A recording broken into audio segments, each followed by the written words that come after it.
उसको सही जगह फेंकना और संभाल के देना, कोई देखे नहीं। आप चिंता मत कीजिए, मैं सब संभालूंगी।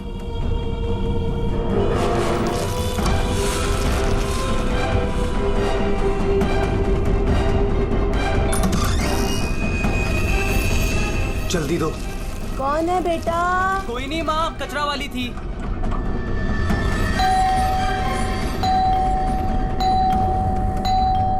अरे कौन है? कचरा।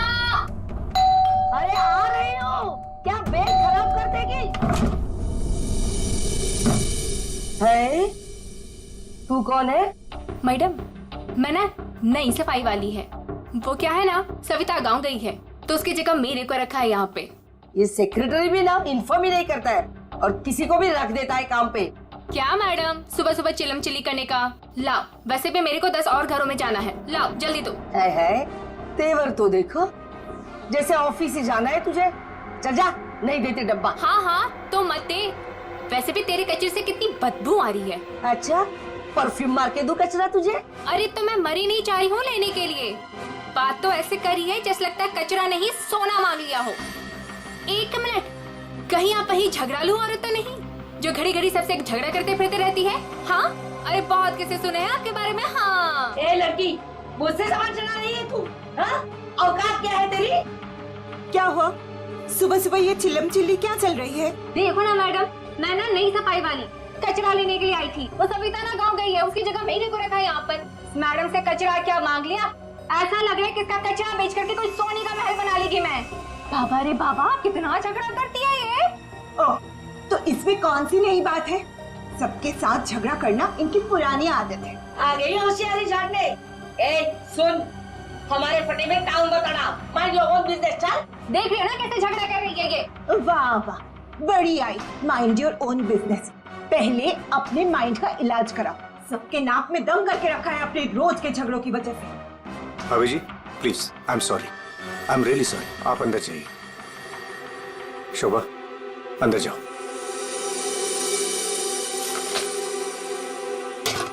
जाओ। खाली लड़ते रहती है, पता नहीं कैसी औरत है ये। आपको बीच में आने के लिए किसने बोला? हाँ, अगर आप बीच में नहीं आते थे ना तो उस रचना की बच्ची को देख लेती थी मैं। मुझे अंदर ले आए सो आए। आपने सॉरी बोला उसे? सॉरी बोला? अरे किससे पूछ के सॉरी बोला? हमेशा से गलत काम करते हो, हमेशा से गलत काम करते रहते हो। हाँ हाँ हाँ, सब हमारी गलती है, हमारी गलती है सब। लोग हमसे बात नहीं करते, लोग हमें देख करके दूर भाग जाते हैं, कोई हमें अपने घर में नहीं बुलाते, सब हमारी गलती है। शोभा प्लीज देखो, शोभा इस तरह से बात बात में लोगों के साथ झगड़ा करना बंद कर दो। देखो शोभा, तुम जानती हो इस वजह से लोग हमारे घर को कितने बदनाम कर चुके हैं, यहाँ तक कि सोसाइटी वाले पुलिस की धमकी दे चुके हैं। अरे वो क्या पुलिस कंप्लेन करेंगे, मैं खुद पुलिस स्टेशन जाऊंगी और एक एक को ठीक से देख लूंगी। और आप उनकी साइड ले रहे हो? उनकी? आपको अपनी बीवी की कोई फिक्र नहीं है क्या? हाँ, मैं तो हूँ ही ऐसी, झगड़ालू हूँ। मैंने सबकी नींद हराम करके रखी है। और ये बिल्डिंग वाले, ये तो संत महात्मा है ना। बहू, वो लोग भी गलत हो सकते हैं, लेकिन लोगों से बात करने का एक अलग ही तरीका होता है। आइए आइए, पधारिए। अरे मैं तो वही सोच रही थी कि अब तक आप कैसे नहीं पधारी अपने लाडले की तरफदारी करने के लिए। देखिए माँ जी, एक तो वैसे भी इन्होंने आपको मेरे मत्थे मड़ा है, वो भी मुझसे पूछे बिना। मेहमान बनकर आई हो तो मेहमान बनकर रहो घर में। शोभा, माँ से इस तरह से बात नहीं किया करते। तो आप कहो ना अपनी माँ से कि मुझसे बात ही ना करे। अरे पूरा दिन इनकी सेवा करती रहती हूँ, फिर भी ये सब सुनना पड़ता है। बस मॉम बस, सुबह सुबह दिमाग खराब करके रख दिया है। और अब दादी और डैड से कैसे बात कर रहे हो? क्या ये घर दादी का नहीं है? चुप कर, बदतमीज लड़की। बड़ों के बीच में बात करने से अच्छा है कि तुम अपनी पढ़ाई करो। पर तुम कहाँ पढ़ाई करती हो? पूरा दिन इस मोबाइल और लैपटॉप में घुसी रहती हो। ये किसकी फोटो है? कौन है ये लड़का? तेरा बॉयफ्रेंड तो नहीं है? मॉम, जैसे अभी आपने बताया ना कि मैं आपके मामले में इंटरफेयर ना करूं, वैसे आप मेरे मामले भी में इंटरफेयर ना करे तो अच्छा होगा। बदतमीज लड़की, मुझसे जबान लड़ा रही है तू। बड़ों से बात करने का तमीज नहीं है तुझे? अगर मुझसे जबान लड़ाई ना तो याद रखना। हाँ, क्या कर लोगे आप? हाँ, क्या कर लोगे? जैसे भैया को इस घर से निकाल दिया वैसे मुझे भी निकाल दोगे? हाँ काव्या, माँ, शोभा, बस बहुत हो गया। ऐसे किसी जवान लड़की से बर्ताव नहीं किया जाता। माँ, तुम्हें मंदिर जाने में देर हो रहा है ना? चलो मैं तुम्हें मंदिर छोड़ देता हूँ। काव्या, तुम्हें कॉलेज जाना है ना? चलो मैं तुम्हें ड्रॉप करता हूँ। चलो जल्दी चलो। तुझे तो मैं देख ही लूंगी। बहुत बदतमीज होने लगी है आजकल।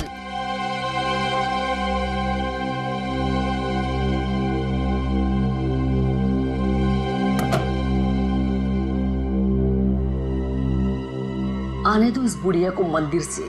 दरवाजा ही नहीं खोलूंगी, देखती हूँ अंदर कैसे आती है।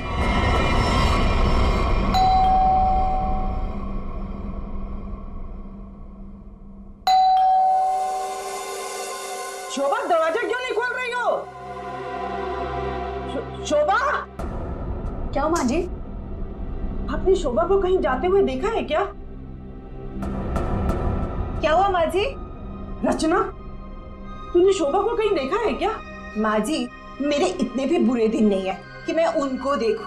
पता नहीं उसमें भी उनको कोई प्रॉब्लम हो जाए। पर हुआ क्या? शोभा दरवाजा नहीं खोल रही है। अब सर आप जाके सेक्रेटरी को बुला के लाइए ना प्लीज। अभी बुलाता हूँ। शायद वो बाथरूम में नहा रही हो। इतनी देर से नहा रही है? शायद अपना पाप धो रही होगी।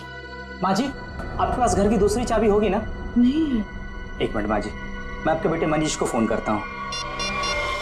हटिए हटिए।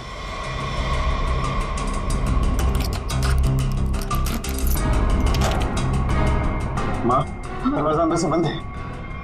अंदर से कैसे बंद है?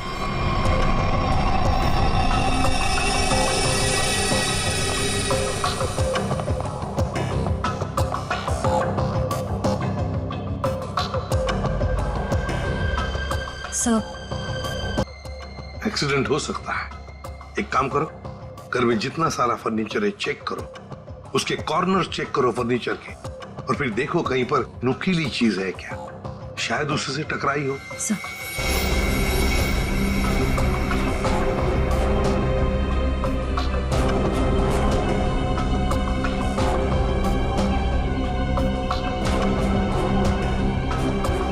सर, हाँ निखिल। सर टूटा हुआ बांस और सर इस पे खून भी लगा हुआ है। हाँ, लगता है खूनी ने ये बाज बेचारे शोभा के सिर के पीछे मारा है इससे जोर से, और फिर शायद शोभा अपनी जान बचाते बचाते यहाँ से बाहर गई, गिर गई और फिर दम तोड़ दिया होगा। लेकिन सर दरवाजा तो अंदर से बंद था, कुंडी लगी हुई थी, तो फिर खूनी घर से बाहर गया कैसे होगा? सर हो सकता है बालकनी से चला गया। नहीं निखिल, इतनी ऊंचाई से कोई बाहर जा ही नहीं सकता। सर घर के बाहर सीसीटीवी कैमरा लगा हुआ। बस तो फिर वो सीसीटीवी कैमरा का फुटेज और लॉबी के सीसीटीवी कैमरा का फुटेज सब देख लेते हैं।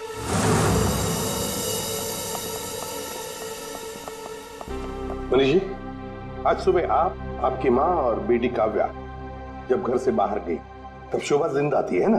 जी सर। मतलब शोभा जी का कत्ल हुआ सुबह 10:30 बजे के बाद में ही। पर काव्या तुम 11 बजे कॉलेज से वापस क्यों आ गई थी?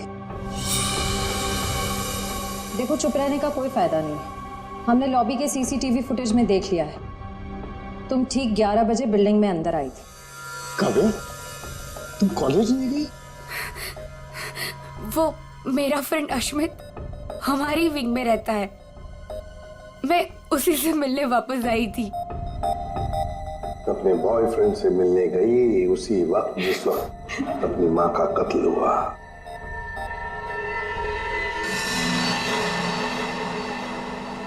तुम कौन हो?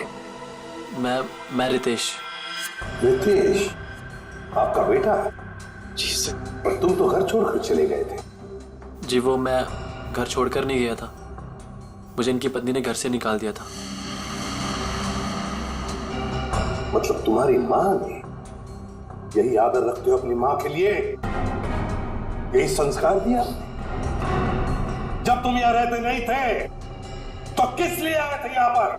जी वो मैं किशोर से मिलने आया था।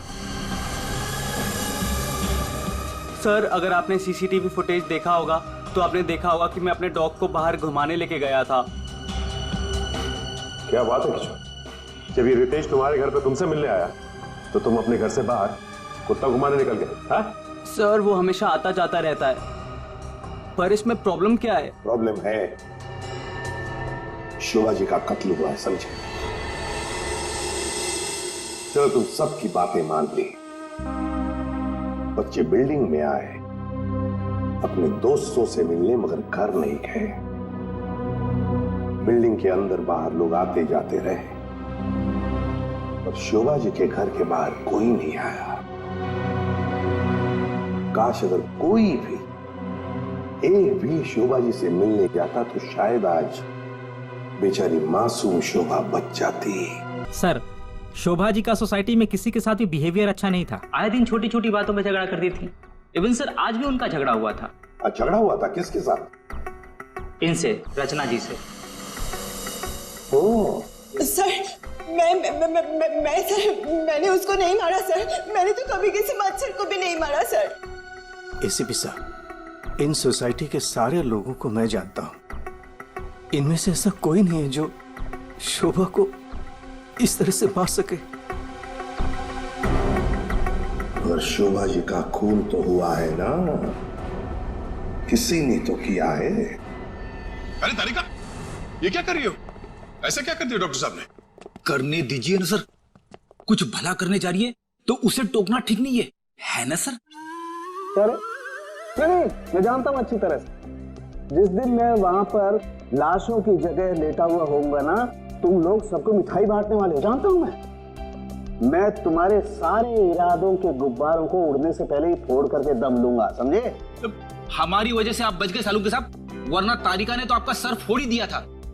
अरे मैं तो सिर्फ इनाक कर रही थी। अच्छा, सालू के साहब का सर फोड़ने का?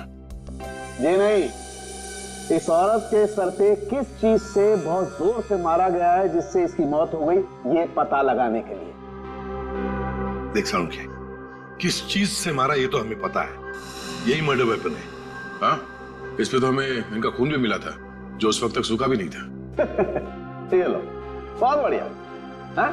जो भी वहां पर मिला उस पर भरोसा करके आगे सीधे आना। कमाल है, बिना अपना दिमाग लड़ाए। तारिका, कई बार मैं सोचता हूँ अगर हम नहीं होते तो इन लोगों का बेचारों का होता क्या है? ये बात हमें क्राइम सीन पर मिला है। अगर इससे नहीं मारा गया तो फिर इस पर खून कहां से आ गया? क्या अपने आप छल के आ गया है? ये मैं नहीं जानता हूँ, लेकिन हाँ ये मैं जरूर जानता हूँ कि ये मर्डर वेपन नहीं। डॉक्टर साहब, आप इतने कॉन्फिडेंस के साथ कैसे कह सकते हैं? हाँ, अब आए पॉइंट पर। तो सुनो, इस औरत की मौत हुई है खोपड़ी की हड्डी टूट जाने की वजह से। और हड्डी टूटी नहीं, चकनाचूर हो गई। और ऐसा तभी हो सकता है जब जबरदस्त तरीके से इस पर वार किया गया। बहुत ज्यादा इंपैक्ट की जरूरत होती है। और इस बात से कितनी भी जोर से क्यों ना मारा गया, हड्डी इस तरह से चकनाचूर नहीं हो सकती। अगर इनका खून इस आवाज से नहीं हुआ है तो फिर किस चीज से हुआ है? बहुत भारी चीज से इसके सर पे वार किया गया है। बहुत भारी चीज से? तो फिर सालुंखे, हमें वहां क्राइम सीन पर इसके अलावा और कोई भारी चीज नहीं मिली, समझे? दया, इसके पास और कोई जवाब नहीं है, हमारा टाइम बर्बाद कर रहा है। चलो। एक मिनट, मैं टाइम बर्बाद कर रहा हूँ? हाँ। मैं डॉक्टर सालू के तुम लोगों का टाइम बर्बाद कर रहा है? हाँ। ठीक है, तो मैं खुद वहां क्राइम स्पॉट पे जाकर के ये थ्योरी प्रूव करके दिखाऊंगा बॉस। तब पता लगेगा कौन टाइम बर्बाद कर रहा है, मैं या तुम खुद अपना टाइम बर्बाद करो। तारिका, मेरे बैग। अरे बैग दो ना तुम यार, मैं बताता हूँ इन्हें कौन टाइम बर्बाद कर रहा है। Fast quick. सब अभी बता दो, मैं टाइम बर्बाद कर रहा हूँ। सालू के साथ तो कोयले के इंजन की तरह धुआं उड़ाते हुए चले गए। गुस्सा हो गए क्या? हाँ, तुम्हारी वजह से। अब आएगा मजा। नहीं, इससे नहीं हो सकता। सर, ये देखिए सर, काफी भारी है सर, इससे मारा होगा। सर पे मार के देखो, अगर सर खुल जाएगा तो मान लो। आपके सर पे कैसे मार? Shut up. यार सालों की क्यों टाइम बर्बाद कर रहा है हमारा तू? बॉस प्लीज मुझे ढूंढने दो। एक काम करो, आप लोग बैठो, मैं जरा ढूंढता हूँ प्लीज।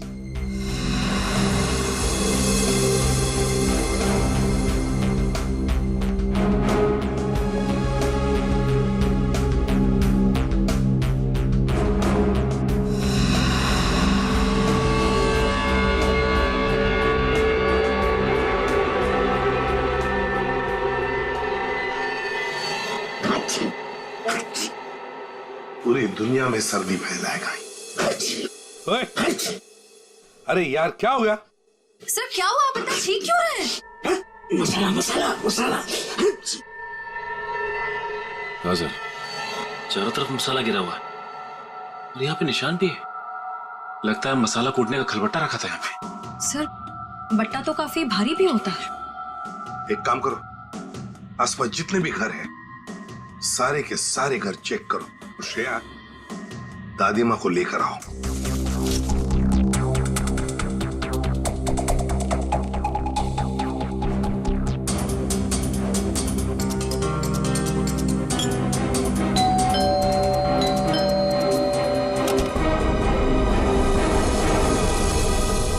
आप लोग? हमें आपके घर की तलाशी लेनी है। लेकिन खून तो वहां हुआ है, आपको यहाँ क्या मिलेगा? देखिए, आपकी बिल्डिंग में खून हुआ है। क्या आप चाहती हैं कि एक और खून हो जाए? प्लीज हमें अपना काम करने दीजिए।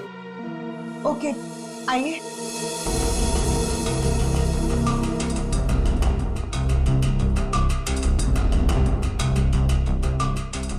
शोभा भी ना मरने के बाद भी मेरी पीछा नहीं छोड़ेगी।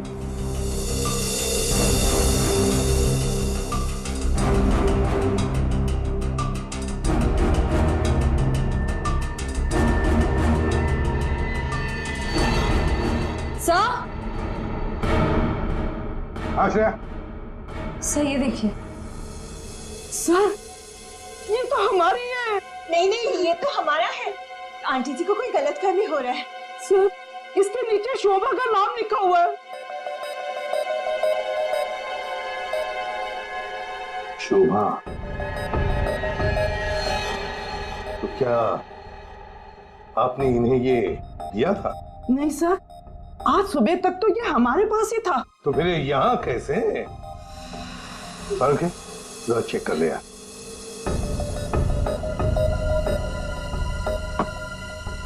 वो क्या है ना सर, मैंने गुल्लू के पापा को छोले खिलाने का वादा किया था। शोभा जी तो मर ही गई थी, वो इससे क्या करती, इसलिए मैं ये लेके चली आई। मैंने कोई खून नहीं किया सर, मैं सच बोल रही हूँ सर, मैंने कोई खून नहीं किया। बॉस, इन पर तो कहीं भी खून के ट्रेसेस नहीं, खून का निशान नहीं, मतलब ये मर्डर वेपन नहीं है। मुझे लगता है शोभा ही हमें बताएगी कि उसका खून कैसे हुआ है और किसने किया। अच्छा, गेरू मिट्टी। अच्छा ठीक है सचिन, मर्डर वेपन का पता चल गया है। पर वो क्या है सर? गमला। गमला? हाँ गमला। साळुंके को शोभा के कान में गेरू मिट्टी के कुछ अंश मिले। गेरू मिट्टी जो गमले में इस्तेमाल होती है। सर हमें शोभा के घर में एक भी फ्लावर पॉट नहीं मिला।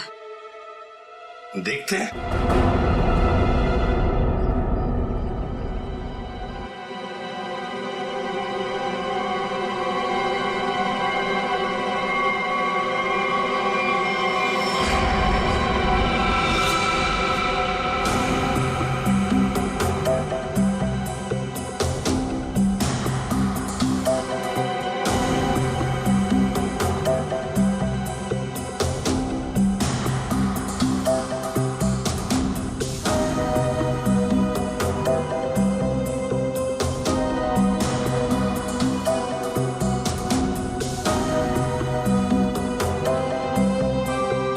गमला यहीं पर गिरा है। पर सर गमला गया कहाँ? हो सकता है किसी ने साफ कर दिया हो ताकि कोई सुराग न बचे, लेकिन मौत हुई है इस गमले की वजह से ही। लेकिन सर ऐसा कैसे हो सकता है? घर के बाहर लगे सीसीटीवी फुटेज में तो हमने किसी को कमरे के अंदर जाते देखा नहीं। तो फिर शोभा जी के सर पे गमला मारा किसने होगा? वही तो समझ में नहीं आ रहा है सचिन कि गमला मारा किसने, और फिर इतने जोर से मारा है कि किसी इंसान की जान ही चली जाए। हाँ सर, सवाल ये भी है कि बंद कमरे से खूनी बाहर गया कैसे? जमीन चीर के या आसमान फाड़ के? जमीन चीर के तो नहीं निखिल, जमीन चीर के नहीं, आया होगा तो आसमान फाड़ के ही। 1 2 3 4 5 6 7 7वें मंजिल पर शोभा जी रहती है, वो रही उसकी बालकनी, और बिल्कुल उसी के ऊपर है 8वें मंजिल की बालकनी। चलो चलकर देखते हैं।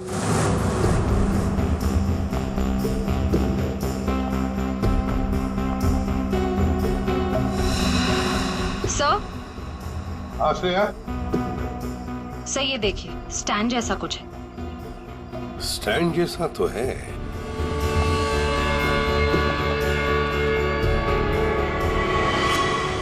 श्रेया, इस गमले का ही स्टैंड है। गमला इसी स्टैंड पर था। ये देखो, यहाँ से गमला यूं धक्का मार के नीचे फेंका गया। ये फ्लैट किसका है? सर किसी एनआरआई का है, और बिल्डिंग का सेक्रेटरी होने के नाते इसकी चाबी सिर्फ मेरे पास ही रहती है। सर क्या हाल फिलहाल में यहाँ पर कोई आया था? मुझे नहीं पता। तुम्हें पता नहीं? तो फिर इसका एक ही मतलब हो सकता है कि जबकि इस फ्लैट की चाबी सिर्फ तुम्हारे पास ही है, तो इस फ्लैट में भी सिर्फ तुम ही आए होंगे। ये क्या कह रहे हैं सर? मेरे कहने का मतलब है कि फ्लैट की चाबी उन्होंने मुझे दी थी। क्या है सर कि सारे एम्प्टी फ्लैट की चाबी ऑफिस के ड्रॉअर में होती है। एजेंट लोग सर कभी भी आते जाते रहते हैं, तो सर मैं 24 घंटे उनके लिए घर पे थोड़ी ना रहूंगा सर। ये खाली फ्लैट्स की चाबियां ऑफिस में रहती है, ये बात सबको पता है? हाँ, हमारे सारे रेजिडेंट्स और सारे कमिटी मेंबर्स को ये बात पता है। हमारे अलावा कोई भी कभी भी ऑफिस जाकर चाबी ले सकता है। वाह, देखा कितने अच्छे सेक्रेटरी है ये सोसाइटी के, जबकि सारी जिम्मेदारी तुम्हारे ऊपर है। फ्लैट के अंदर कोई भी घुस सकता है, कुछ भी कर सकता है। यहाँ तो एक खून हुआ है, खून, समझे? और ये जिम्मेदारी सिर्फ तुम्हारी है। सर खून तो शोभा जी के फ्लैट में हुआ है सर, इससे इस फ्लैट का क्या कनेक्शन हो सकता है सर? जाइए, आप जाइए नीचे और सबको इकट्ठा कीजिए, सारे रेसिडेंट्स को कंपाउंड में। जाइए जल्दी। जी सचिन, ये देखो, हम हैं 8वें मंजिल की बालकनी पर और शोभा जी रहती थी 7वें मंजिल पे। जब शोभा जी वहां अपनी बालकनी से बाहर झुकी होगी किसी काम की वजह से, तब 8वें मंजिल के मतलब यहां से वो गमला शोभा जी के सिर पर मारा गया, ठाम करके ऐसे।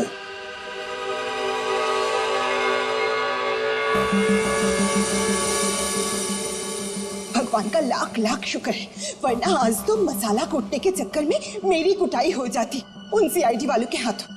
इसीलिए छोले को मारो गोली, ये लौकी खिला दूंगी गुल्लू के पापा को। ओह गॉड!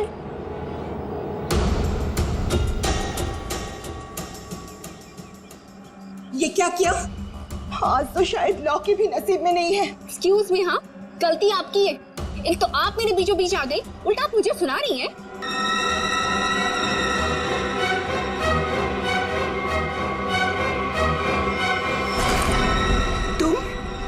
तुमको तो मैंने कहीं देखा है। देखिए, आपका जो कुछ भी नुकसान हुआ है उसके लिए आई एम सॉरी। मैं थोड़ी जल्दी में हूँ। रुक रुक, तुम वही सफाई करने वाली हो ना? अरे छोड़ मेरे हाथ। तेरी वजह से वो शोभा मेरे ऊपर राशन पानी लेके चढ़ गई थी। कौन शोभा? कैसा राशन पानी? मैं कुछ भी नहीं जानती। Excuse me. अरे स्क्वीज तो तेरी आज मैं करूंगी। तेरे जाने के बाद ही शोभा का कत्ल हुआ था। क्या? चल मेरे साथ सीआईडी के पास चल। चल चल। हमें उस चीज का पता चल गया है जिससे शोभा जी का खून हुआ है। एसीपी साहब, क्या आप मुझे बता सकते हैं वो कौन सी चीज है जिससे मेरी पत्नी का खून हुआ? Flower pot. Flower pot? जी हाँ, फ्लावर पॉट। बिल्डिंग के 8वें मंजिल पर जो फ्लैट बंद पड़ा है उसके बालकनी के ऊपर रखा गया था ये फ्लावर पॉट और ऊपर से शोभा जी के सिर पर मारा गया फ्लावर पॉट। किसने किया ये सब? मुझे नाम बताइए जिसने मेरे परिवार को हमसे छीन लिया। बताइए एसीपी साहब कौन है वो? ये तो कहना पड़ेगा कि बड़ा चालाक खूनी है ये, बहुत अच्छी तरह से प्लानिंग की थी, लेकिन भूल गया कि कोई भी कातिल कितना भी चाहे चालाक क्यों ना हो, कोई ना कोई गलती तो कर ही जाता है। जानना चाहते हो कौन है वो खूनी? आप में से ही कोई है, आप में से। ये सफाई करने वाली है। आज सुबह जब शोभा का खून हुआ था उससे पहले मैंने इसको बात करते हुए देखा था। अभी भेस बदलकर भाग रही थी। देखिए, मुझे नहीं पता कि ये औरत कब से क्या बकवास की जा रही है। मैं तो यहाँ पर पहली बार आई हूँ। मेरा हाथ छोड़ो ना। मैं सच बोल रही हूँ, मैंने इससे झगड़ा करते हुए देखा था। मुझे तो लगता है यही खूनी है सर। क्या बकवास की जा रही हो तुम? हम पता लगा लेंगे। जरा देखिए इस लड़की को और बताइए क्या आप में से किसी ने इसको देखा है आज सुबह? हाँ सर, मैंने देखा इस लड़की को। सर ये वही लड़की है जो आज सुबह में शोभा जी के साथ लड़ रही थी। रुक, कहाँ भाग रही है?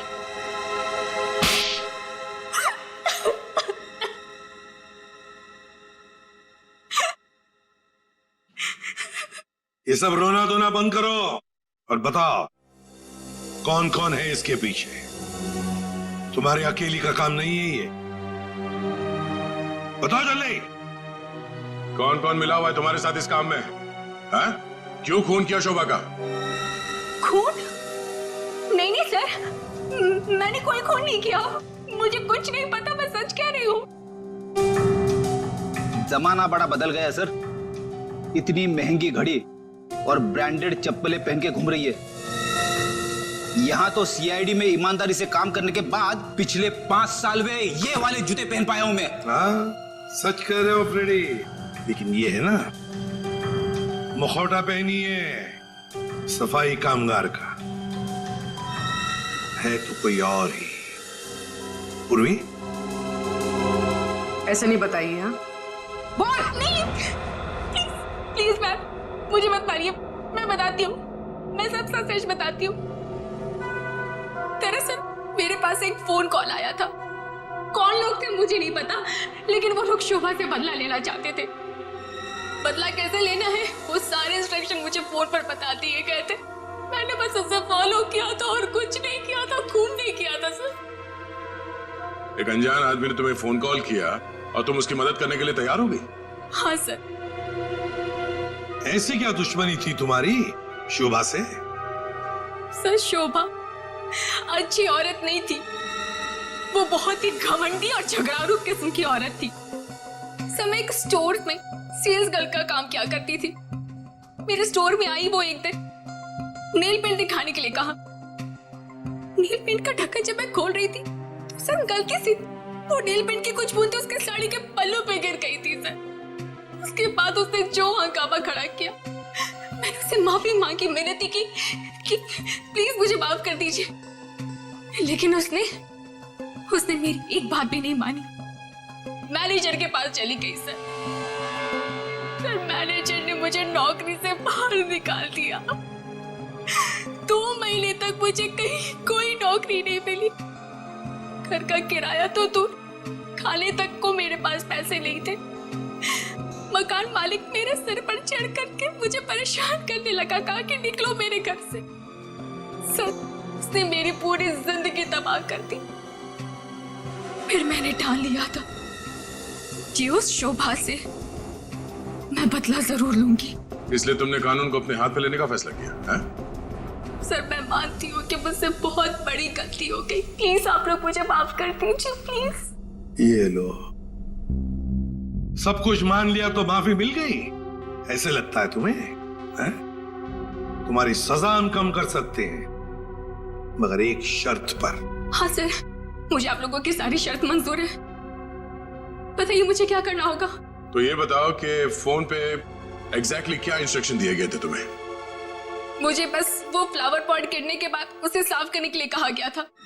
वो फ्लावर पॉट जैसे बालकनी से शोभा के सर से टकराकर नीचे गिरा तो मेरे पास उसे झट से साफ करके वहां से मैं निकल गई। बस यही किया था मैंने। वो फ्लावर पॉट किसने फेंका था? Flower pot? नहीं, किसी ने फेंका नहीं था। किसी ने नहीं फेंका? ये कैसे हो सकता है? कोई तो ऊपर था फेंकने वाला। नहीं सर, मैं सच कह रही हूँ, वहाँ पर कोई नहीं था। वो फ्लावर पॉट अपने आप गिरा था। कौन था ऊपर? यकीन कीजिए, मैं क्यों झूठ बोलूंगी आप लोगों से।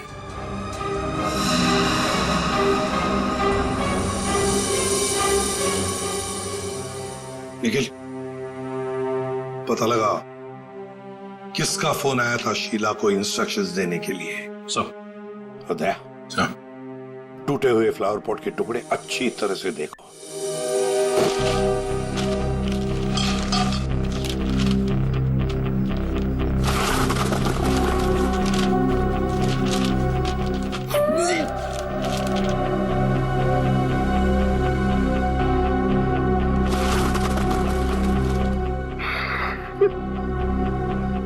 सीआईडी में इतने साल काम करके यही इज्जत मिली। क्या हुआ पंकज सर? कोई इज्जत चाहिए आपको? नहीं, वो सर, इसमें सिर्फ सड़ा हुआ कचरा है सर, और कुछ भी नहीं है सर। यहाँ पे थोड़ी देर और खड़ा रहना तो मैं बदबू के मारे शहीद हो जाऊंगा सर। कुछ नहीं होगा तुम्हें, काम पे ध्यान दो।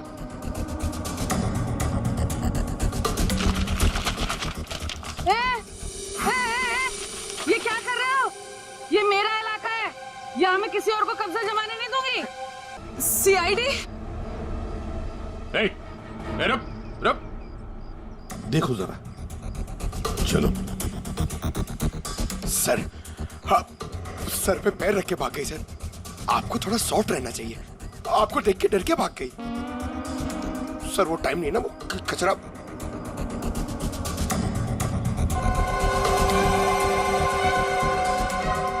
सर, ये देखिए, ये कुछ गमले के टुकड़े मिले हैं।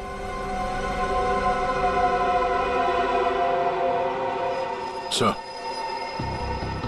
खून लगा हुआ है। हाँ दया, लगता है ये वही फ्लावर प्लॉट है जिससे खून हुआ है। अब ये खून शोभा का है या नहीं, ये तो फोरेंसिक लैब से ही पता चल जाएगा। लेकिन और भी तो कुछ होना चाहिए यहाँ पर, और कुछ होना चाहिए। देखो जरा, अच्छी तरह से देखो दोबारा। सर बाकी तो हमने हर जगह देख लिया सर, और ऐसा कुछ मिला नहीं। जो देखो तो सही। यहाँ मैंने कुछ नहीं किया साहब, मैं निर्दोष हूँ साहब, मैं निर्दोष हूँ। कुछ नहीं किया तो हमें लेके भागी क्यों? वो साहब, बिरजू कह रहा था कि जब भी पुलिस वाले देखो ना तो अपनी जान बचाओ और भागो, पता नहीं फिर कब मुसीबत में फंस जाए। एक मिनट देखो, किसी भी मुसीबत में नहीं फंसोगे तुम।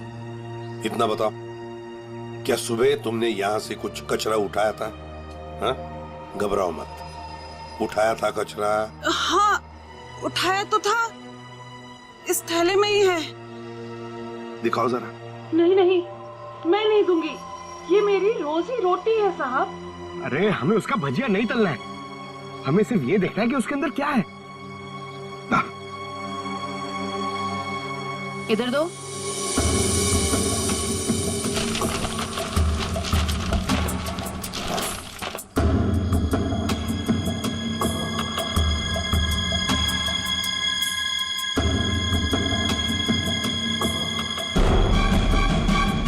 खिलौने का बॉक्स है सर, एड्रेस भी लिखा हुआ है। ओह, तो ये है खूनी।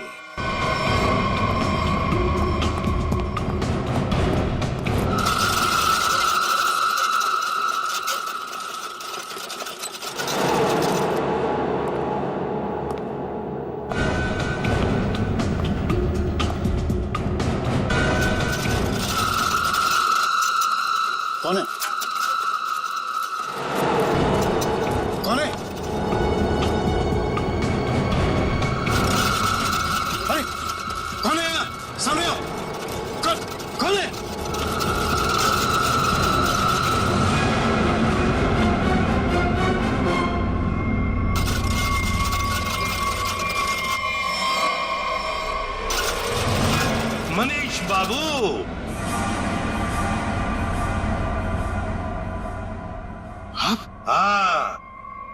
खिलौनों के साथ बहुत खेल खेल लिए, अब ये तुम्हारा खेल खेलना खत्म।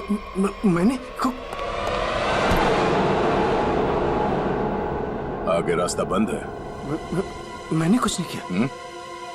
अब ये बता, शोभा को क्यों मारा तुमने? मैंने नहीं मारा, मैंने नहीं मारा।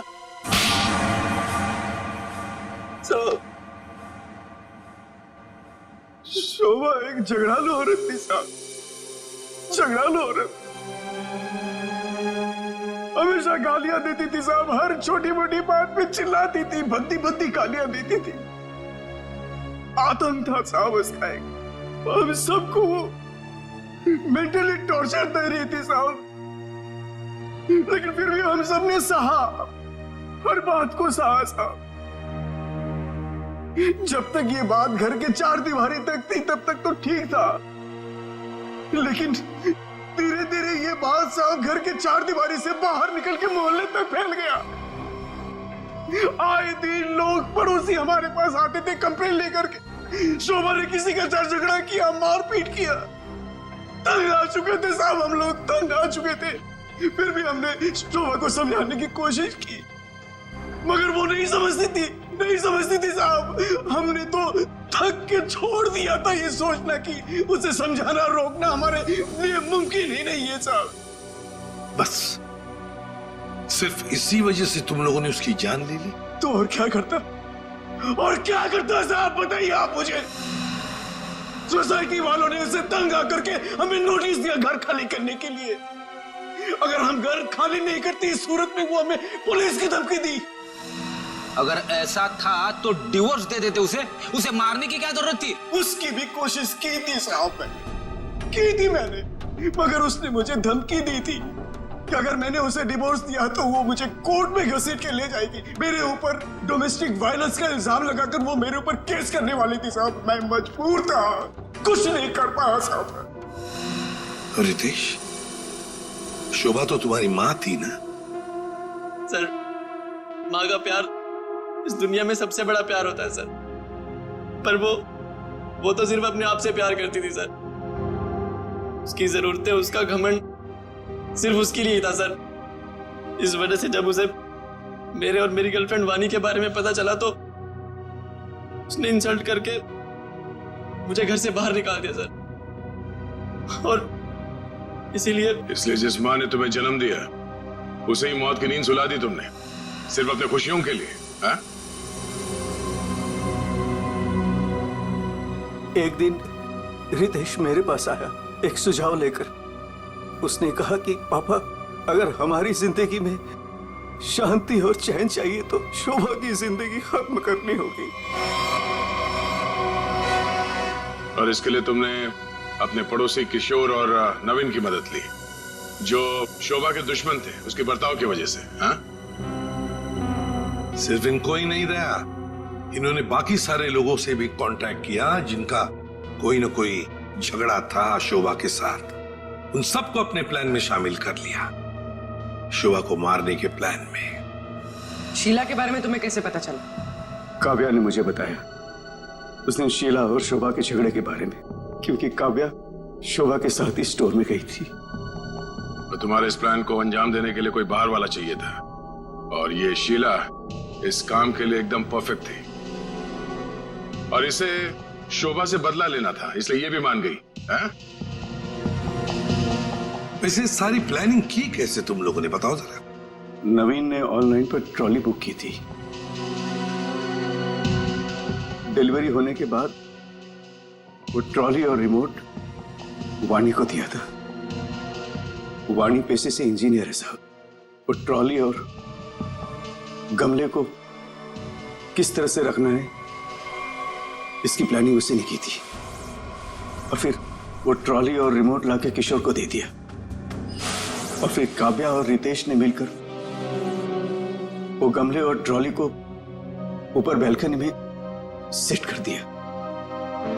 तुम्हें कैसे पता चला कि ये शोभा बालकनी में किस वक्त आने वाली, कितने बजे? साहब, हर रोज सुबह 10 बजे एक भाजी वाला ठेला लेकर के हमारे बिल्डिंग के नीचे आता है, और शोभा उस पर बैल्कनी में खड़े होकर के खड़ी खोटी सुनाती थी साहब, चिल्लाती थी, झगड़ती थी उससे। बस मुझे उसी मौके का इंतजार था।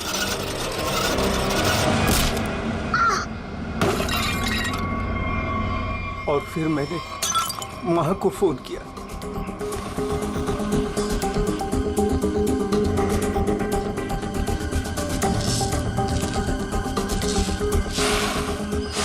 कभी एक बार भी नहीं सोचा कि शोभा के ऐसे स्वभाव के पीछे कोई वजह हो, कोई कारण हो सकता है उसे कोई दिमागी बीमारी हो जिसका इलाज हो सके। नहीं सोचा। तुम सब ने सिर्फ अपने ही बारे में सोचा, तंग आ गए उसके स्वभाव से, इलाज नहीं किया उसका, बस जान ले ली उसकी। कानून तुम सबको कड़ी से कड़ी सजा देगा। For more updates, subscribe to our channel, click the show links and enjoy watching the videos.